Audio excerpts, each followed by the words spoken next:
Hi అండి, అందరికీ నమస్కారం. Welcome to Vijay media. ఇప్పుడే అందిన వార్త. చంద్రబాబు కేసులో సుప్రీంకోర్టు ఇచ్చిన సంచలన తీర్పు.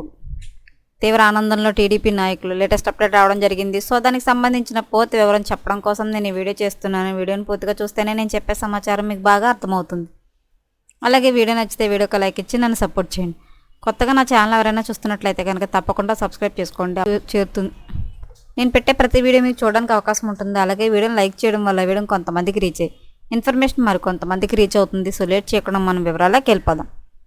గతంలో తెలంగాణ ఎమ్మెల్సీ ఎన్నికల సందర్భంగా చోటు చేసుకున్న ఓటుకు నోటు కేసు రెండు తెలుగు రాష్ట్రాల్లో ఎన్నో ఏళ్లుగా సంచలనంగా మారింది.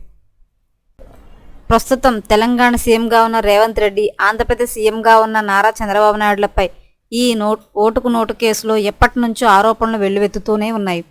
ఈ క్రమంలోనే చంద్రబాబుపై దాఖలు చేసిన 2 పిటిషన్లను తాజాగా సుప్రీంకోర్టు కొట్టివేసింది. వైఎస్ఆర్సీపీ నేత ఆళ్ల రామకృష్ణారెడ్డి ఈ ఓటుకు నోటు కేసుకు సంబంధించి చంద్రబాబుపై వేసిన 2 పిటిషన్లను సుప్రీంకోర్టు తోసిపుచ్చింది.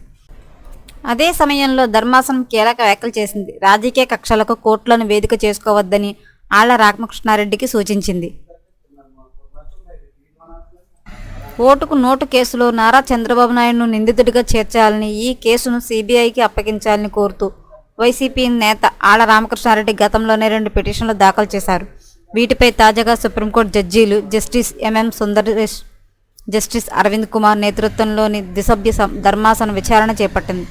ఈ సందర్భంగా ఈ ఓటుకు నోటు కేసులో ఇప్పటికే 2 ఛార్జిషీట్లు దాఖలయ్యాయని, అయితే ఈ పిటిషన్లపై జోక్యం చేసుకోవడానికి ఎలాంటి అంశాలు లేవని పేర్కొంది.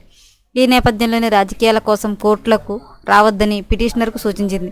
అనంతరం ఆళ్ల రామకృష్ణారెడ్డి వేసిన 2 పిటిషన్లు కొట్టివేసింది. ఈ ఓటుకు నోటు కేసు విచారణలో భాగంగా వాదనల సందర్భంగా సుప్రీంకోర్టు కీలక వ్యాఖ్యలు చేసింది.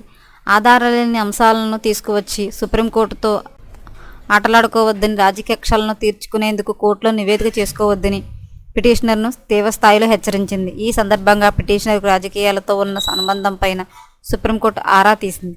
పిటిషనర్ ఆళ్ల రామకృష్ణారెడ్డి 2014 నుంచి 2024 వరకు ఎన్నికల వరకు ఎమ్మెల్యేగా ఉన్నారని చంద్రబాబు తరపు న్యాయవాదులు కోర్టుకు వెల్లడించారు. ప్రస్తుతం ఏపీలో ప్రతిపక్షంలో ఉన్న వైసీపీకి చెందిన నాయకుడు అని. అయితే ఈ పిటిషన్లు దాఖలు చేసిన సమయంలో కూడా ఆ పార్టీ ప్రతిపక్షంలోనే ఉందని సీనియర్ లాయర్ సిద్ధార్థ లూత్రా కోర్టుకు వివరించారు.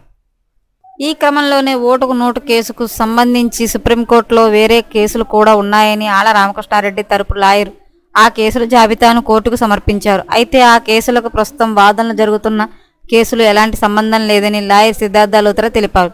కేసుల జాబితా పరిశీలించిన సుప్రీంకోర్టు ద్విసభ్య ధర్మాసనం పిటిషనర్పై తీవ్ర ఆగ్రహం వ్యక్తం చేసింది. ఈ కేసులో జోక్యం చేసుకోవడానికి ఎలాంటి అంశాలు తమకు కనిపించడం లేదని కోర్టుకు స్పష్టం చేసింది.